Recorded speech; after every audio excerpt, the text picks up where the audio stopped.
All right, so this is the Fantasy Sports Boss, and I did another mock draft, which I'm pulling up now tonight in a PPR league.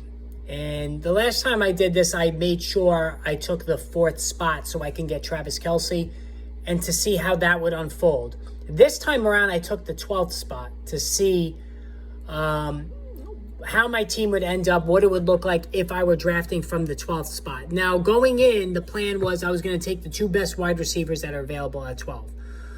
Because, again, I'm not using my first-round pick on a running back. And I don't like, once Christian McCaffrey, Barkley, Eckler are off the board, Jonathan Taylor, Bijan Robinson, I really choose to look past the next batch of running backs and want to double down on receivers. So this is how it ended up.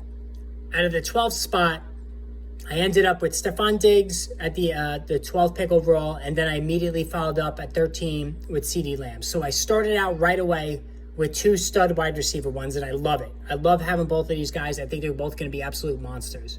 All right. Now, that being said, I knew when it came back, I was going to have to take a running back. I didn't expect Etienne or Breece Hall to be there, who I like. Ramondre Stevenson, the same thing. They all went off the board. So when it came back to me, I ended up with Miles Sanders, who I like a lot. You all know I like Miles Sanders. And I think he's severely underrated. I'm not buying the Chuba Hubbard talk. This is a guy who averages over 5 yards per carry 2 of the last 3 seasons. He's an electric runner, underrated receiver. I think it's great value to get him where I got him. And then I took DK Metcalf as well, who was sitting there at the end of the 3rd round, beginning of the 4th round. So in the first 4 rounds, my 3 starting receivers are Stephon Diggs, CeeDee Lamb, and DK Metcalf. I would love that trio to begin a fantasy football season. And Miles Sanders is my running back. So then with that said, I knew I needed to get another running back and then maybe look at quarterback. So when round 5 came around, Rachaad White was there, and I took him. I do like Rachaad White more than other people as well. He's going to catch 60 passes. He's going to get the lion's share of rushing opportunities, and that's all you really could ask for from your running back, especially one you can get in round 5. And then I followed it up by taking Trevor Lawrence. So this is the second mock draft that I've done, and both times it ended up with Trevor Lawrence. Justin Herbert was there. I would have been happy with him as well. And then, I didn't do the Deshaun Watson, Geno Smith double, which I'm going to do in my next mock draft. I just wanted to see how this would turn out if I took Lawrence. So I ended up with Lawrence and Rachaad White. So my 2 starting running backs in a PPR league, Miles Sanders and Rachaad White, you might think, okay, that's a little weak. But in a PPR league, I think that's pretty good. And then I have those 3 stud receivers and Trevor Lawrence, who I think could be a top 5 quarterback. Now, round 7, I went back to the Jacksonville well. I took Christian Kirk from my flex, so I could pair him with Trevor Lawrence. I like Calvin Ridley more, but he was off the board. And then I took Antonio Gibson for my 3rd running back. I like Gibson. I think he's going to catch a lot of passes. And again, this is a PPR league. Now, round 9, I took Michael Thomas. Now, I just can't quit Michael Thomas.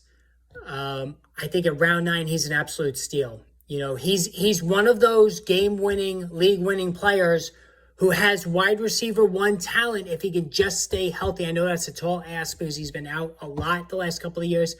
But in round 9, that's a league-winning move, and you have to do it. I'm prepared to take Thomas in all of my leagues this season to take advantage of that upside. And he's my 4th wide receiver. And then I took A.J. Dillon, clearly just a depth piece. He's my 4th running back. If anything happens to Aaron Jones, who misses games every year, Dillon becomes a much more interesting guy. And then I jumped out of the mock draft. I really just wanted to fill out the 3 receivers in the flex and the 2 running backs and get a 3rd back as well. Tight end was the problem. I didn't end up with a tight end until Greg Dulcich at 11. And I did get Zach Ertz in the 15th round as well by auto draft. It's really just scraping by. I really wanted to get Darren Waller. If Waller was there, I would have taken Waller and Lawrence instead of, Lawrence and Kirk.